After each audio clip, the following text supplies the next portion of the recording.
internet was acting up. Oh, you're good. I thought you might still be training. Oh no, I train later today. Oh, okay. How you doing? I'm doing good. Thank you for coming on. I appreciate Thank you for waiting for me.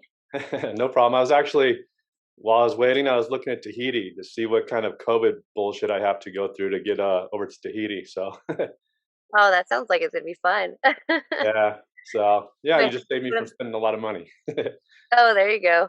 One of the girls I know just went to Hawaii. She said it was fun. I was talking to her. I was like, she said the only thing that was different is you have to make a lot of reservations for things. Yeah. So places where you would have been able to just go and snorkel, you had to make a reservation like days in advance.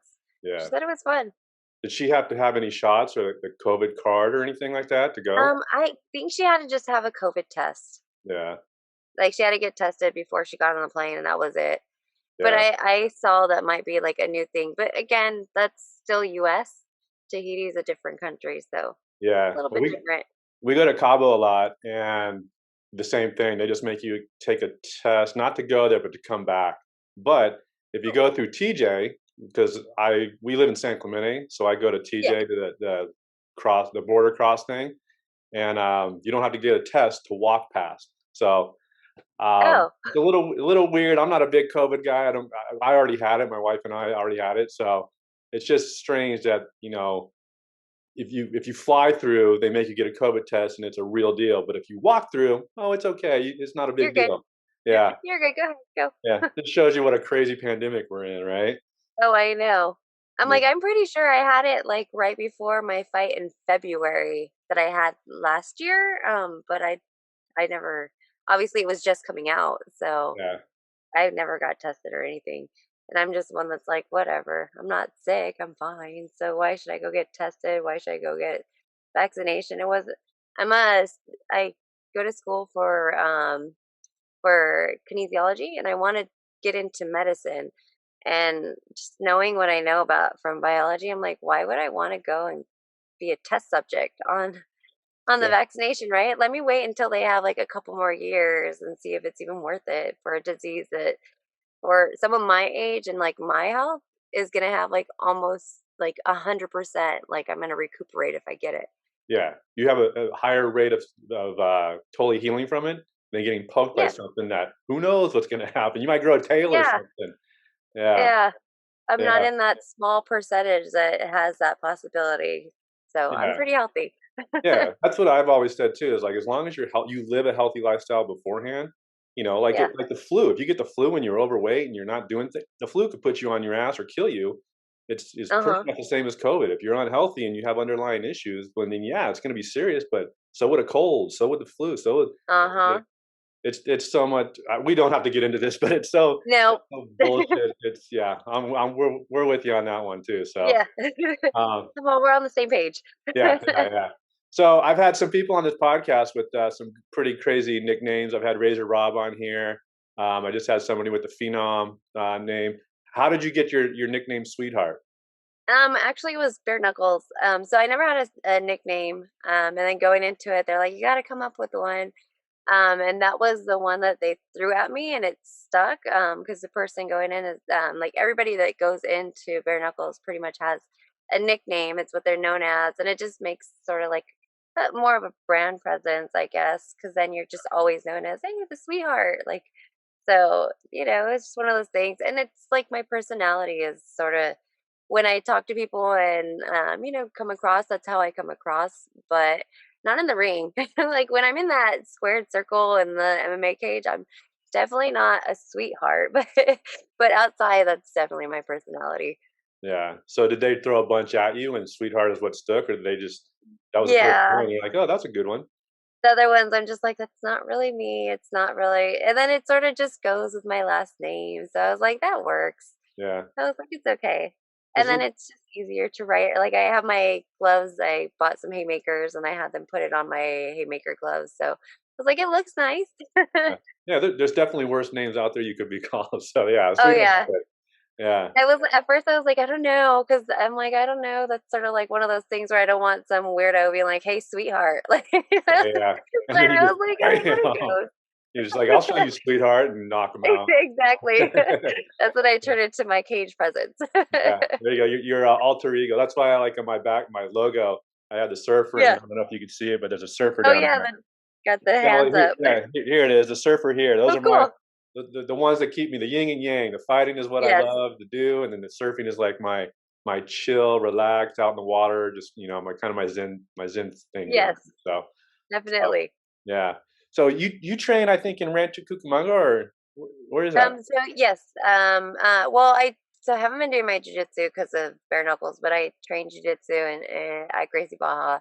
Okay. There's a couple of different ones that I've gone to, but my home is in Chino, and then my homeschool, and then most of my training gyms that I train at are over here in Rancho, and I have one in Corona that I go to at Okay. nights.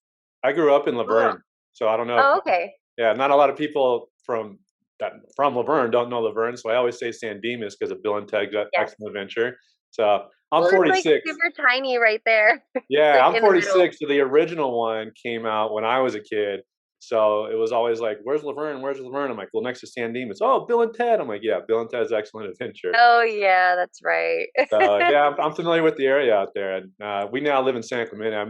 I went to Bonita High School, and Yeah. then 18, I moved to Huntington Beach, and just recently moved out to San Clemente. So yeah, I'm pretty familiar with where you're at.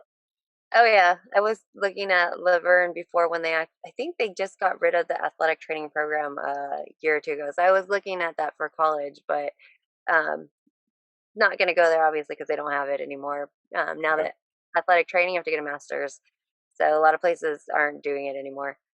Okay. So did you find one? Or are you going to go somewhere? Well, I'm still finishing my bachelor's right now, but I'm going to be going probably to. I want to go to Cal State Fullerton. If not, it's going to be Long Beach. That's where I went, Cal State Fullerton. Yeah, I I love it. They have so much for what I want to do. The technology they have is up there. They have like one of the most for kinesiology field. Yeah. Well, I went there. I graduated in 2000, so it's been quite a while since I've been there. Yeah.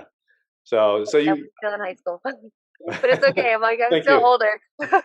Well, my wife's I 9 years don't young. have people to fight with me. I'm like everybody that I'm fighting is like younger, except for the girl I'm fighting this next one. She's only a couple years younger than me. Yeah. But most of the time, like my last opponent, she was. I think we were like a 12-year age difference. Wow. I'm all, but I don't think about it, and it to me, I'm like, I don't feel like I look like that big age difference in the ring, but when I see it, I'm like on paper, it's like, oh shit, like I Yeah. didn't Just don't realize I'm that much older than most of these people. just don't look at the stats. Do you notice it when you're training, like the young guns try to come after you because you're a little older and they wanna prove No, something, or not so much. What I noticed though is I'm a little more careful when I'm training because I know just physiologically, like if I get hurt, it's gonna take me a lot longer to get better. yeah, If I break a bone, it's gonna take me a little bit longer, especially as a female. And then on top of that, the age, it's just gonna take me longer because calcium deficiencies between men and women is a bigger gap, so it takes me a little bit longer.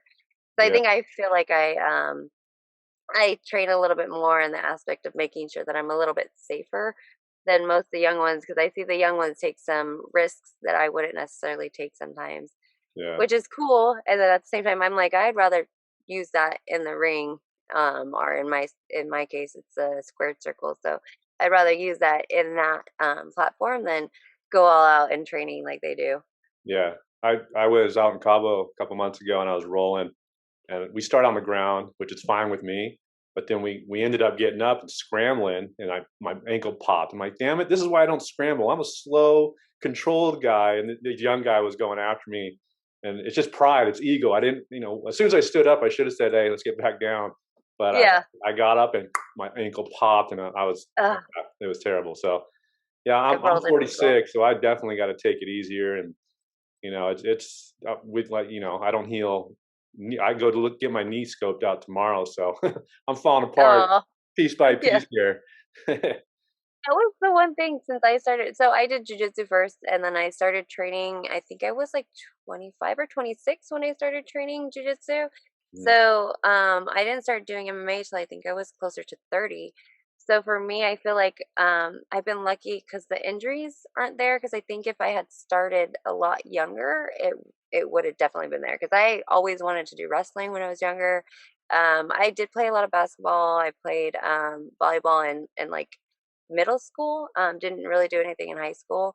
But from everybody I know who wrestled in the past when they were younger, as they get older into their like mid 20s, late 20s, neck injuries, knee injuries, you hear it all the time. And I feel like that was actually one of the things that allowed me to train longer than some of these people probably will eventually do. And I mean, some of them they probably stop because they already made what they wanted to do. They already have a name for themselves, but injuries are a huge part of it, Yeah. especially when you take on that much when you're younger.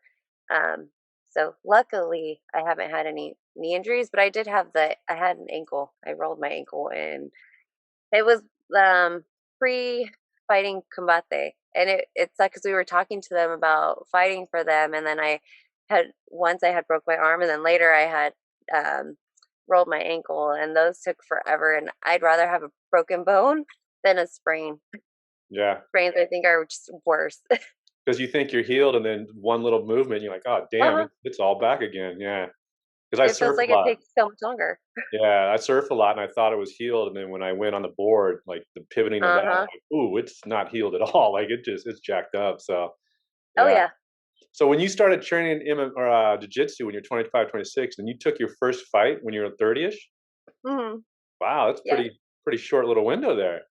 Yeah, well, because I was already so I've been training when I started training jujitsu, I was, like, training, like, 5 days a week, and I wanted to get into competition because I've always been, like, sorta like a tomboy, I guess. When I was younger, I grew up in Apple Valley in the high desert. We had the Joshua trees, and now it's growing more, but we had nothing in our backyard. So, my best friend was the little boy down the street, and we'd always be climbing the Joshua trees. I'd come home, my mom dressed me in like dresses, everything matching. So I was always really girly, but I come home dresses ripped. Like, Yeah, what can I say? So I've always wanted to do stuff where I'm a little more hands on and going in there. And when I would do sports, like to me, the actual days that you got to compete were always more fun than the training days. And I guess to me there's never been that like separation. So it was always like if you did one, you did the other. mhm, So same thing with jujitsu. I did jujitsu, so I did jujitsu competitions. I did, and then I always sort of wanted to get into MMA because I like combat sports. I've always liked martial arts.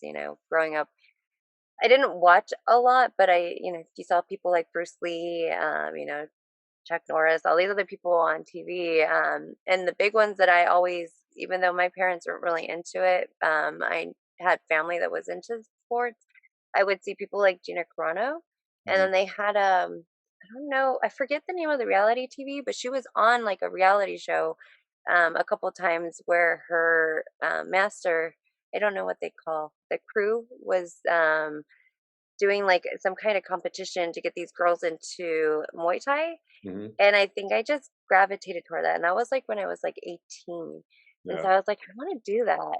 And then UFC came about when I was in jiu-jitsu. A lot of people would go watch it, and so we would go out hang out with our friends at, like, B-dubs and be watching the UFC fights, and I was like, "I wanna do that one day." Like, I'm already doing jiu-jitsu, and we're over here, like, critiquing, like, "Why do they go to this? They should've done this. Why do they go from the armbar to this?"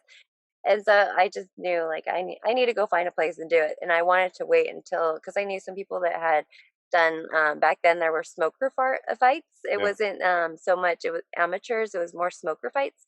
that's what I So yeah, yeah. So I knew people that did it and they're like, dude, you need to at least be trained a little more in one thing before you start MMA. yeah, Because those people that just go in there and just start, there's no groundwork or basis. So you have to build a lot more. So I think I waited till like I was like close to purple belt or I was a purple belt. I can't remember when I started training MMA.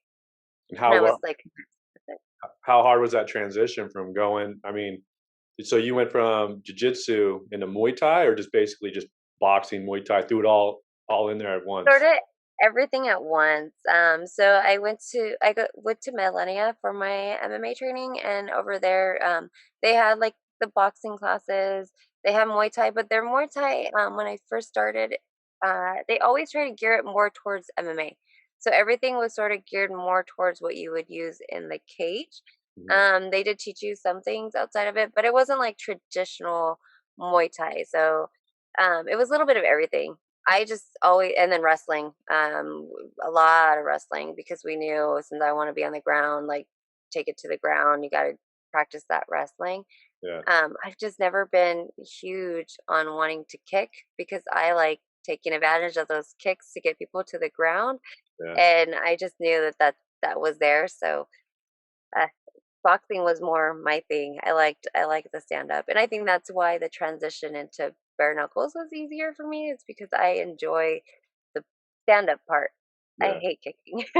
I'll yeah. kick because you got to in MMA, but I prefer just standing and throwing. And I always tended to more be a brawler type of fighter when I got into those stand up things, even though we're trying to make it so it's not as much of that brawling aspect because those get in. I mean, the fights look amazing, but they put a lot of wear and tear on your body. And fans love those fights, Well, but as a coach, they're like, yeah. no.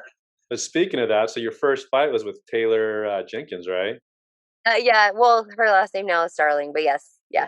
yeah. Oh, did she get married? You'll see both. Like if you go back to her stuff, you'll see Yeah. her under Jenkins, but on her fights, Starling. Well, speaking of a war, I mean that Yeah. you guys. How long did it take to recover after that? So it actually wasn't that bad. So the longest thing is actually the knuckles. I was throwing a lot of right, so my right hand was a lot more swollen than my left. Um, I think that one took maybe a little over a month, but that was because went back to training, and so I kept using it, and it just wouldn't heal because I just continued making it like get a Yeah. little bit swollen, and then I put ice on it, and it get better. The eye, I had some blood vessels that were broken in the right eye. That one took like 3 weeks about, and then everything else like 2 weeks, a week and a half. It was just mainly swelling, and then a couple. I mean, you can't really see it in the picture, but I have some little tiny cuts that I have that are still little pink that are Yeah. going away. But that's it. It Yeah. actually was better than MMA fights because I've had my last MMA fight. I had a broken nose. That was like 2 months, and I'd rather be hit by a fist than take knees Me. and elbows. Yeah. So Yeah. Well, yeah, the elbow coming down. I mean, that's like a yeah, razor blade coming down at you. yeah, and I was on the ground. Yeah, so it was even How, harder. how did you get into bare knuckle? Did they come searching for you, or did you do tryouts? Or because I had Victor on here. He was over in Detroit. He's trains Josh Burns, and Yeah, he's been going to some open tryouts for his guys. So is that something that you went to, or did they come find you? they came finding me. I think for the girls it's a little bit different. It feels almost the same as in jiu-jitsu. It's probably harder to get girls to want to do something that looks so crazy. Yeah. Um, and I mean, jujitsu doesn't look crazy, but for girls, it's that stigma of getting over that you're training with men, especially the girls that do jujitsu, because most of those girls are doing it because they had a traumatic, past Yeah. experience. So that's one thing they have to get over. For this though, I think people look at it still as if it was like a little.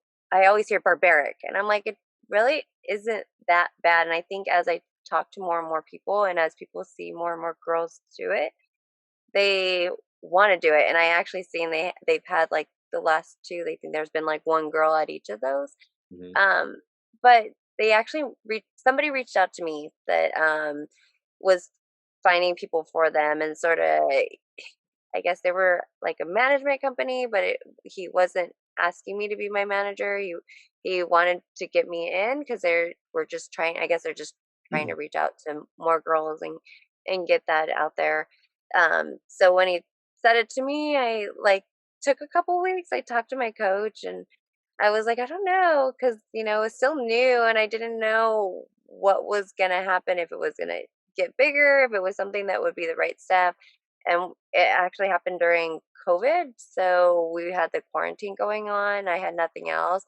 And my coach is like, dude, you should totally do it. Like, it's right in that scope of what I do. Like, I like standing. It is something new. So it was something that definitely I don't think I was as prepared for my first fight as I thought I was, just because one, like when I looked her up, and you couldn't find much on her.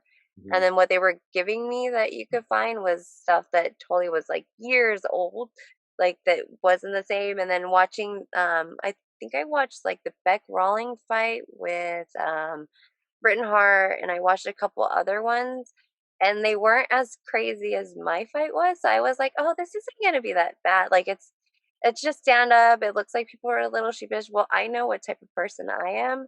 And as soon as went in there and started like just throwing, I was like, I'm gonna just throw. I don't care. Like Yeah, I do yeah, that in the gym all the time. If somebody goes with me, and there was things that I saw that I was like, okay, I should have fixed this, should have fixed that, and that's how I look at all my fights. So yeah, for me, watching it is a little bit different than fans. Fans are like, oh, yeah, look at those girls like going at it, yeah. blood. And I'm like, hey, I cut her first. She bled first. I Yeah, she think got I that didn't one leave till like back. the third round. Yeah, I Yeah, think mine was like the third round, but there was just little things that I needed to fix to continue to do that. yeah, And a big thing was my feet, because I people bring up the knockdowns, and I was like, I got knocked down because my foot wasn't behind my other one. So she had that good clean right, but I had no, like, nothing to push back on, because I squared my feet up a couple of times, and I knew that was probably going to happen because the way I was working. But that was one of the things that we definitely fixed for yeah. this one coming up. Like a I, lot of everything that I've been working on is the footwork. yeah, that's what I tell people about boxing is it's not just your fist, it's the movement, it's the Yes. technique. To be able to see that is really good because it's not just about throwing the biggest, hardest punches.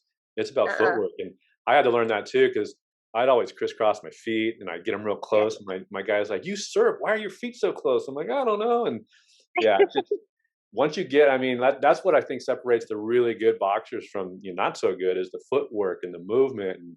And when I spar, I kind of get in that mentality of the old just stand there and bang. But in my mind, I'm like, I could go that way. I should go this way. I should, move around. And yeah, well, watching video yourself is a great learning tool. I think I bring Oh my yeah. GoPro when I spar or do something like that. So And I think too for that one for me, like so in when I was training, like I don't do it that much, but I would do it here and there, and I'd catch myself. But the difference was, I think we both just really wanted to win. And I totally was like, I don't care, I'm going all out, and like we're already there, we're already doing it. We already started from round one, so I'm gonna keep going. And so I think like mentally I wasn't paying attention to everything, whereas like I usually do. And even now, like even when I get into those, you don't get into that much, but when you get into those in the boxing gym, I'm still paying attention to everything. So I think I'm a little more grounded for this mm, fight, and I think I'm going to be a lot more aware. But when I was there, it was more just throw, just go, just throw, And so I wasn't more grounded and more aware of my whole self versus like, oh, I just see her, I'm gonna, she's close to me, punch. Like, it was like one of those things. it's So like I think Tyson that was says. a huge part of it. Yeah, it's like Tyson says. Everybody has a plan until they get hit in the face, and then it's like, Yeah. just go. Yeah. So when you're training, like, so you got a fight coming up on the 26th with Pearl Gonzalez. Uh-huh. Do you train? I mean, obviously it's only stand up, but what is your training regimen for that? So I still go with my one coach uh, a couple days, and then we still do mitt work. But right after that Starling fight, I went straight to a boxing club that was close by. Um, don't really train at the MMA gym that I was training at, because I'm like, if the biggest thing that I saw was, yes, we learn striking, yes, we learn boxing, but you're learning it in the MMA gym for MMA. Hmm. So for this, I feel like even though this still isn't boxing, you still have to have sort of a different mentality for bare knuckles. Boxing is going to be the best foundation. So I went right after, and I went to like box club just to make sure that those things like the footwork foundation, throwing the punches correctly, making sure your head movement and everything is correct. There's still things that you're not going to do that you learn in boxing. There's still things that you will use that you learn in boxing, but I think that's the best foundation. So it's honestly been, I've been like 4 or 5 days a week at the boxing club. Most of the time they're only open 4 days, but they've been doing some extra work with me. So Yeah. that's my main thing, making sure I'm at the box club, and then a lot of running, a lot of road work. So you add those sprints into there. I always had like a strength and conditioning training regimen, but before it was geared towards MMA. This one is more like boxing. So it's all about making sure the movements are going to be the movements that aren't going to shorten my punches, and more be able to be that explosive nature that you need for the shoulders. So it's a lot of focusing on that back and shoulder um, type of muscle groups that are going to work to help that, and not to shorten it. Yeah. Is every bare knuckle fight 5 rounds, or do they do like Mhm. UFC where some are 3, some are 5? So they're 5 2-minute rounds, but there is a optional sixth round, but that will happen only if the scorecard is dead on. So if you guys are like tied on the scorecards, they can go to uh like, I think it's sudden death is what they call it, where obviously it's going to determine the winner. But they've only ever had that happen once, Yeah. so it's 5 2-minute rounds. But Okay. in the contract it says that there's a 7 and a 9, but I saw even the championship ones. I think they're 5 5 rounds. Okay. Now, are you able to watch film on her? I think this is her first fight in bare knuckle too, right? Or Yeah, it's so I can watch a lot of film on her from her UFC and Invicta, so there is a lot of film on her. Mhm, But she is more jujitsu type mhm, of girl.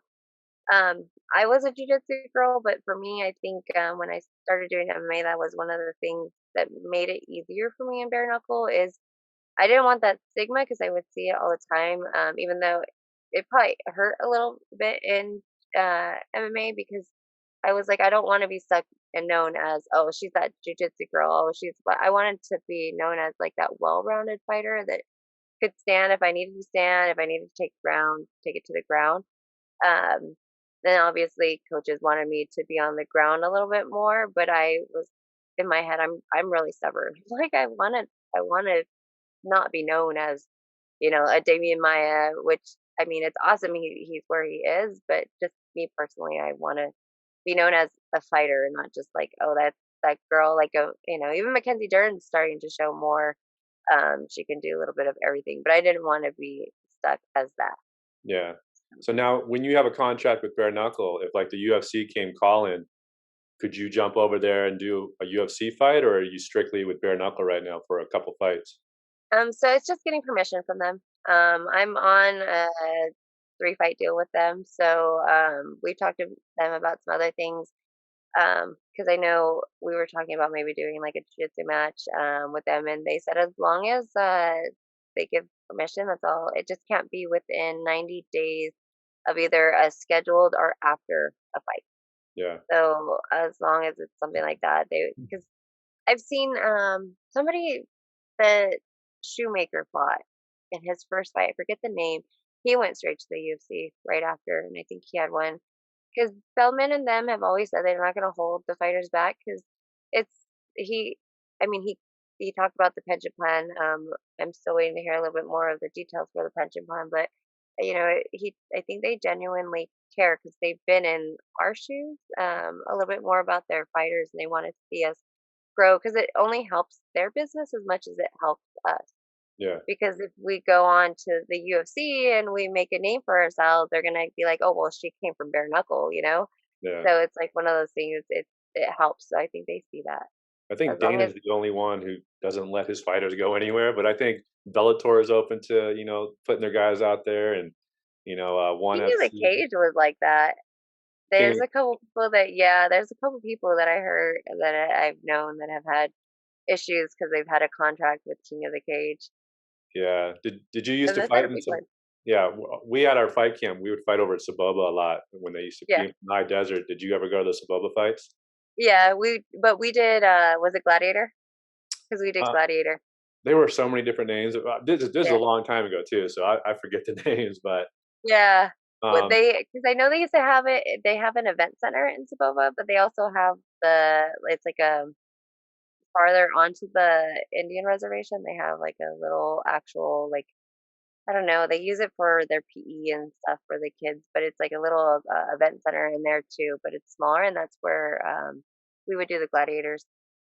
Oh, they would full on put a cage out in the like the casino was over here and the parking lot, and Yeah, they put a full on cage out there. that's the King of yeah, I think King of the Cage did them there, and then I think Gladiator did them there a couple of times, they moved it into the other one, but yeah.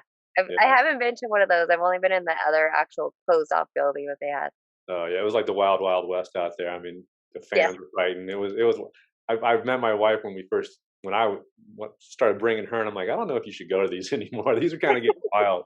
So we stopped, but yeah, it was pretty crazy out there. The Um, ones I went to weren't that bad, but I've back when there was poker fights, I heard how bad they would get. yeah, and the security guys would just look like, I'm not getting in the middle of this. Why do I need Yep, to deal with it? And so on the Indian reservation, it's like the police wouldn't be there. It was security. It was the nope. Indian. It was full on wild, wild west, and anything Oh, yeah, kind of happened. So definitely, yeah. definitely. So, yeah, well, do you have any kids? I think I heard in one interview that you have 3 kids. Yeah, they're all older. So my oldest actually was with me at my last fight. She's 19, she'll be 20 in December. And then I have my son, he's 15, he just turned 15, and then my youngest, she'll be 13 this year. Oh, I mean, wow. she's 13, she'll be 14 this year. Yeah. Yeah, Do they all train or do they get into it at I all? wish. So They they don't? did jujitsu for a long time, and then they stopped. My oldest is so anti-mom. Not that she doesn't like being around me, she doesn't want to do anything that I do. Yeah. If it's something that I do, she's like, I'm not doing Yeah. it. Wow. Although she's talking about doing jujitsu again, and it's sort of annoying because I'm a black belt, and so it's like she wants to do it instead at the college. I'm like, why? Like, yeah, it's because Wow. it has nothing to do with me. Yeah.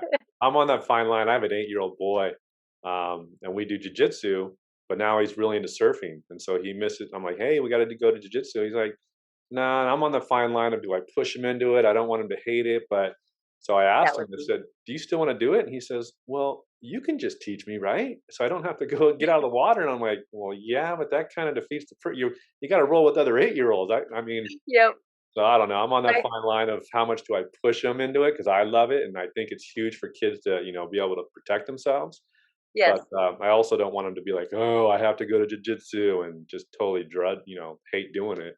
So, Yeah, and then I totally see like when you get taught by your parent or a sibling, like you or like the people that train with their significant other, it gets a little more not competitive, but it's a little bit different than learning from someone else. And yeah. I think unless you've been there, you don't understand like how learning from someone else might be a little bit easier than learning from a parent, which my son has come up to me and asked me to teach him boxing, but I'm still trying to get the boxing like perfect. So for me, I'm like, no, you need to go to a club. But I almost feel like he asked me because I think he thinks he's going to get away with more. Because he knows if he goes there, they're going to make him do a bunch of like, Yeah, workouts and running, and he doesn't want to do that. And I think he thinks with me, it's just going to be like learning punches. And I'm like, yeah. no, you're going to learn the way I learned. Well, mine, even at 8, thinks he knows more than me, so Oh, if yeah. I tell him something, he goes, "No, dad, it's this way." I'm like, "Okay, well, I've been doing this for a while," and it gets frustrating, and then I realize I'm like the soccer dad, like, "No, no, do it this way." So Oh, yeah. I'm walking that fine line of like making him go or just letting him find his own way. But I definitely like, how important do you think it is for kids or even women to get into some kind of jujitsu or fighting or something to protect? Because I do a lot of self defense stuff. I do a lot of Mhm. tactical training, and I'm a big proponent of getting. Doesn't matter. Like my wife's 100 pounds and says I can't do anything. I'm like, no, it's such a wrong attitude. How do you feel I'm about? the smallest one in the gym. I'm always, almost Yeah, always, well, right now because I can weigh heavier. For my fight, I'm a little bit heavier, but I'm like always the smallest one. But I like totally am the same way. I'm like, I think every woman should do jujitsu at least. But I think whatever niche you can figure out that you like, I think that's where you need to go. So whether it's boxing, learn boxing, because I think the same thing, and I think especially if you're a smaller woman, I think it's even more important because real world, if something happens, we're not always around loved ones. We're out by ourselves. Look at how many things you hear about on Christmas and how many videos we've seen of like the guy pushing the woman into the car, and them fighting off. You need to know a little bit. And I think those videos are cool where you see the girl kick the guy's ass, but Not everyone's trained or understands. I remember when I was taught when I was little, the girls would be like, "Yeah, just knee him in the balls and poke him in the eye and run." I'm like, that doesn't always work because, like, if you have you ever, I mean, I don't know. I know plenty of cops and their stories about the people that are high on drugs and how Yeah. many cops, and I know how strong these cops are, and they're talking about how they can't take the guy down because they're hopped up on meth. Yeah. Like, you don't know who you're gonna run into or what they're gonna run into. And I know everybody.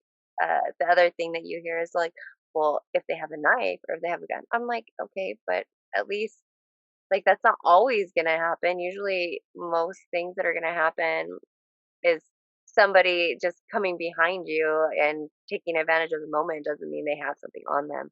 Yeah. Um, so I think they need to know. And I think for kids, I think it teaches so much self-esteem and respect, and it just really I've seen because we've had a lot of people who have brought like their children that have autism or ADHD or something like that to it, and just how much it's able to help the child sort of calm down and get into the space where they're able to learn and interact more. And then you see the kids meeting the other kids, and I think it's just really good for self-esteem and meeting others, and just overall, I think it has nothing but positive impacts Yeah.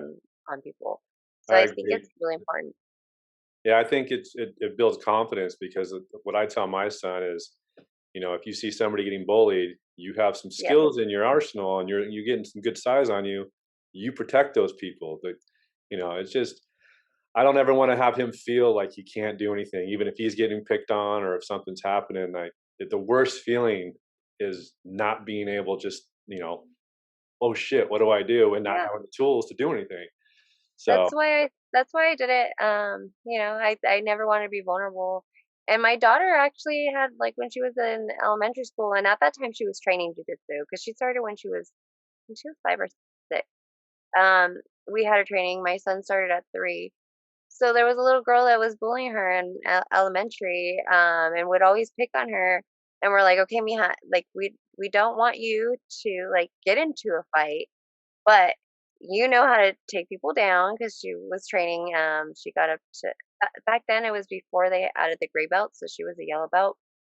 Um, and so she was able to feel more confident that if this girl tried to, because I think she was like in 4th or 5th grade, so this little girl tried to like do something to her in the middle of the school when nobody was around, like if she was going to the restroom or just in passing to go eat, she was like, "Yeah, I can do that." Okay, and like she'd be able to push the girl and run. And I know they have like a no tolerance policy at school, but I don't care if my kid's getting picked on as yeah, long as my daughter is not trying to beat the crap out of the girl and is just trying to protect herself and get away.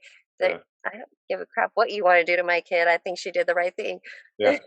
I agree. We had some issues at school, and I go there. I had to go pick him up, and I said, "Well, she got the teacher's version," and then he looked at me like I'm in big trouble. I said, "No, let's go talk."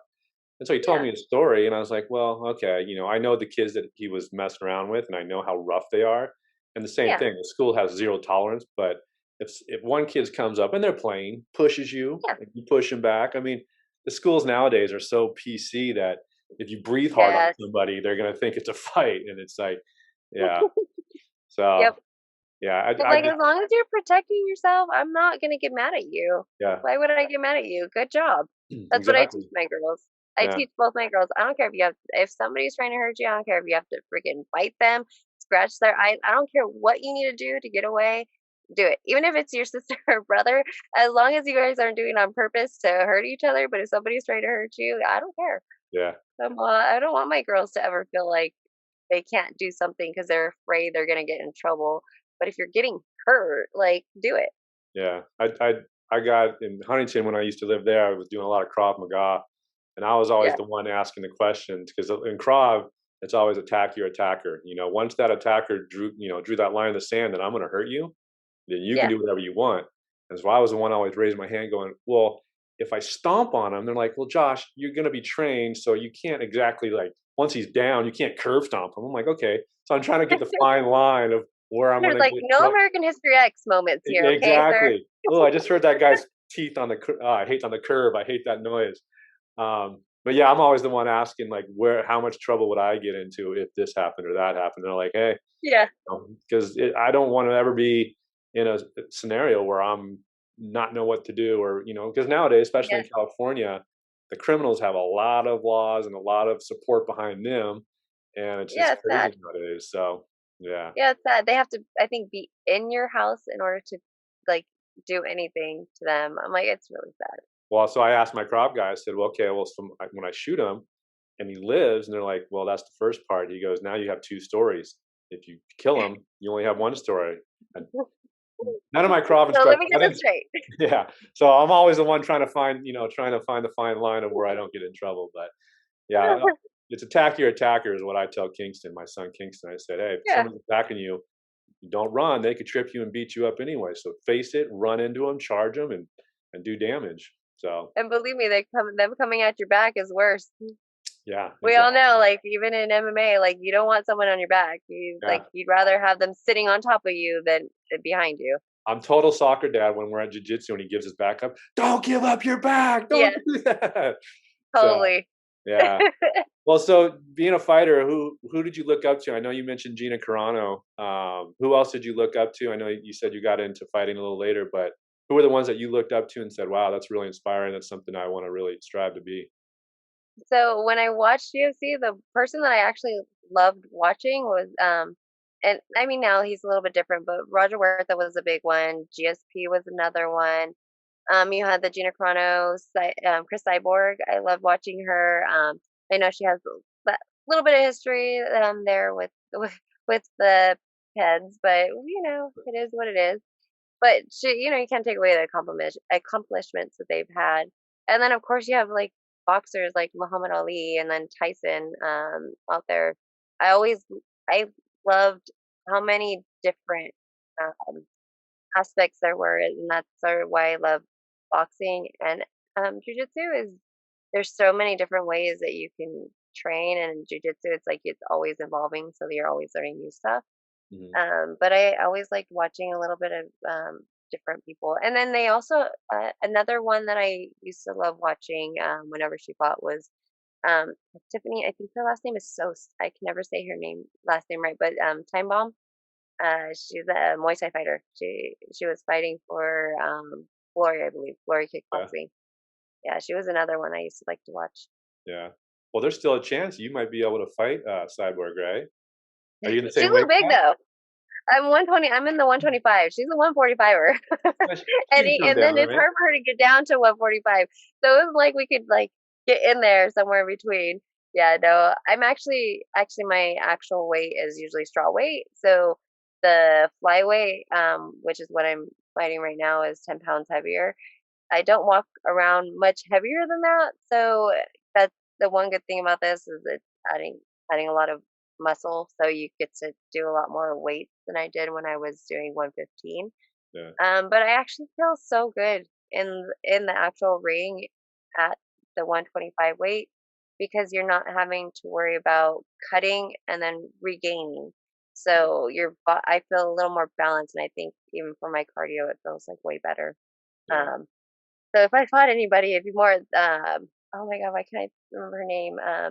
She's a boxer. She fights in the UFC for the 125ers now. But she's from Mexico.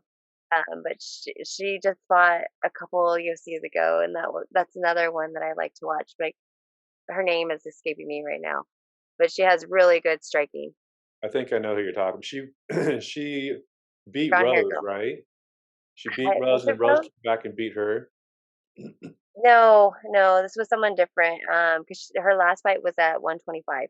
Mm, Um, she fought Tatiana, one of my teammates, but I can't think of yeah. her name's just escaping We'll me look right her now. up later. Yeah, yeah. Mm. I think it was Tatiana's fight right before she fought Amanda Nunez's girl. Mm. So how if you're into calling out, after your fights, who would you call out next in bare knuckle? Yeah, I want to see the fights that because so I'm fighting this one, and the only other girl on my card is a higher weight class. But you have the Paige Van Zandt versus Ostovich. So you have that one, and then you have Hart versus Savage. So I mean, it honestly would depend on winners Yeah. because I want to, I want to go up, and I feel like there's so many girls that they're bringing in right now, and I know why they're bringing in like the Pro Gonzalez's and Paige Van Zandt and Rachel Ostovich. Yeah. It's getting those followers, and of course, that's where the money is going to be, and that's where you're going to bank the most. And as a fighter up and coming, like I want to be right in there in that mix. So I love to fight whoever wins any of those cards. What do you feel about the antics? There was I forget the two girls fighting, but the one was in an interview and she was all busted up, and the girl came up, and then she says like, "You're not the shit," and then she puts water on her and she shoves her. Like, what do you Well, go a ahead? lot of people say Savage threw water at Hart, but Hart was the one with the water bottle, and Hart actually threw was doing the interview. She's the one that threw the Yeah, water in her. Go back and watch it, but a lot of people thought it was Savage. Um, I don't like I was never big on I watched it WWE stuff, but yeah, I was never big on that kind of antic for fights. Because I don't know, I know they like people talking shit for fights, building up, but I think there's so many more ways now that you could build up a fight. And I think people understanding the fighter, I think, is another thing that gets people interested in watching fights. Once you understand a fighter, you're more invested, and I feel like you want to do that versus just like, oh, look at all this shit talking, like that's gonna be a good fight. And I've seen so many of those, and you go watch the fight, and they're just pawing each other. Happened in the Woodley fight. I forget which one. It was like the whole time they were running around. I'm like, dude, I've seen this too many times. yeah. I'm the There's only same so way. many Cheetos out Yeah, there with the Chuck Liddell's, and you don't get that many that talk shit and actually go in and back it up. yeah. I'm the So I same don't way. really Yeah. like those antics. Yeah, Yeah, it gets never. kind of old because, like, I'm like you. I watched WWE when I was a kid, but they never really hate each other. They're just trying to sell Yeah, fights, like McGregor, and then after the fight, oh, I love you, I love you. It was yeah, all this bullshit. It's like the fans who bought into that are like, oh, that's BS. But what I watch is like the UFC embedded, yes. where they'll walk in and they're signing autographs together, and they'll happen to. I like the guys who get along better because to me that's more like I've never hated anybody I fought. Yep. And after I fight them, it's always like, hey, dude, yeah, cool, yeah, let's meet up later or something. But I think that, and I get it. It's kind of like the Floyd Mayweather, Logan Paul thing. They sell tickets, right? But it's just like Yeah. at the end of the day, come on, it's martial arts. So like you don't really hate the dude, or it's not a jail sale. It's like, well, why sell the bullshit like that? But Yeah. I Yeah. get both sides of it. That's totally me. I like learning more about the person because I Yeah, think I'm more invested if I know about the person because I think that's what makes more people tune in. yeah, You're gonna get those fans that don't know fighting that are gonna tune in when they see people, especially like when Jake took Mayweather's hat. That made more people want to watch it that didn't, yeah, that didn't before. And quite honestly, the people that probably paid for the fight are those people. yeah, Because real boxing fans, unless you have to do it for work, I guarantee you the real boxing fans did not pay for that fight. They yeah. went and found where it was going to be streamed because it's like, yeah, this is going to be one of those things where people are going to talk about it. So I sort of want to know about it, but I'm Well, not that invested. that's what I explained it. I went on my Instagram and said, you know what? As a boxing fan, it was a shit show. It was a train wreck. It Uh-huh. wasn't boxing. But as an entertainment, like watching The Gladiator or watching Braveheart, then once I put that hat on, I was like, oh, I'll just sit back, have a margarita, and watch this shit show. Yeah, It exactly. was entertaining. But like logistically watching it and technically going, this is not boxing. This is horrendous. Jake Paul is just, or whatever the Paul was, just throwing. I Yeah, mean, it was a complete shit show. But as far as entertainment, it was entertaining, and you yeah. kind of like a train wreck. You wanted to watch it, but yeah, it's not boxing at all. And I don't know if you saw the Chad Ochocinco fight. He was the very first fight on that card. He fought with Maxwell. Yeah, he fought with the toe the line guy. Yeah, it was bad. He reminded me of Jimmy Walker. He's like dynamite, and just like hit Yeah, him and then run. I mean, yeah. it's comedy, it's entertainment. I don't know. Woodley and Jake Paul are coming up next in a couple, like on a month or so, but Uh, I hope Woodley takes his head off. But you know what? At the end of the day, they're marketing geniuses because everybody's in MMA world's talking about them, boxing's talking about them, and they fully come on and taken this combat Oh sports yeah, by storm, and props to they him for know how to that. market it. Yeah, I applaud the hustle, but as far as sports, I mean, they should call out people their size and boxing. Yes, They want to be boxers, and that's what they're claiming they are. Then go a guy in your weight class who's boxes, and you'll get your head torn off, and that'll be the end of that. But they're yeah, handpicking these little guys who just will, make a payday for them, and it is what it is. yeah. That's the crazy thing too about bare knuckles. One thing that we notice in bare knuckles is that boxers sometimes have a hard time transitioning over, and the ones that are doing good are the ones that sort of have that little mix in a couple of things there, which I think I can see why, because I think boxers are so used to big gloves and bare knuckles, and for BKFC, because there's different types of bare knuckle fighting, we can clinch and we can dirty box in the clinch, Mhm. um, and we can still sort of we can hold an arm and punch and stuff like that. And I think them getting used to being in close contact is a little bit harder Yeah, um, for that. And I think when you get stuff like that, that's what sells fights though, because they get like, oh, this boxer. I think they had the Chop Chop Corley one. I think a lot of people watch that because I know I did because I wanted to see this guy that fought Mayweather in the past. I wanted to see how he was going to do yeah, in bare knuckles, and I mean, he didn't win. Uh, he thought it was going to be something different. I think it's just one of those things that it's harder to prepare for, and it's sort of like the same thing with the entertainment wise of like the Jake Paul fights. I think these people that are getting in there, if they're calling out people, there's a lot of MMA people that have a boxing background. yeah, Um, they're not calling those people out for that reason. yeah, They know that the Ben Askren isn't gonna be able to, get into that fight the way that some of these other people. yeah, And even Woodley, Woodley wasn't known for. I mean, he was known for being good against strikers, but it was because of his pressure. yeah, So is he gonna be like Logan Paul and hug up on Jake the whole time? yeah. Yeah, and You that's know? why people watch because they wonder what Tyrone Woodley are we going to get? Are we going to get the guy Yep. who just charges in and dirty boxes, or are we going to get a calculated technical boxer? So when they Yeah. when you do the fights, do they wrap them like you're getting ready to box, or is it like a lighter wrap on there? You have hardly any reps. Really? They give you, yeah, they give you. It's a really small roll of gauze, like super tiny, almost looks like a smaller needle thread um, that you get, and then they tape over it. That's it. Wow. That's it. So, So it's and then you truly can't be in. You have to be an inch away from the knuckles, so yeah. you can only tape, and it's only like literally from here to here. That's it. So it's not even secure in the wrist and everything. It's literally just for show. I mean, if they could, they probably Yeah, would do that, right? yeah, Wow. yeah. And each Well, state has different mandates. I've only fought in Florida, so I know how we have to do it in Florida, is that where and your think next one some are is? less. Is, It's is your, also I think is it less way. One of them it's ropes. I saw one where overseas they have ropes. It's like, what is that blood sport where you dip it in Yeah, glass? Wow. yeah, Well, I have mad respect for you because you stood in that pocket right there in that last fight and just went toe to yeah. toe. Not a lot of guys, stand right in there and just No, bang like that. So I mad respect I've for never that. been scared. Yeah, that was good. I mean, you guys were just going at it. And like me, I'm 6'2", so I try to like pepper and then jump back. And very, Yeah, I don't want to sit in there and bang like that in the pocket. But yeah, you did. That was awesome. So yeah. I think that's why so many people love watching it. yeah. Well, But do you have any? honestly, that's what I expected. You what? I sort of expected that was gonna happen. Yeah. Because they put you. So when we start 3 feet away from each other.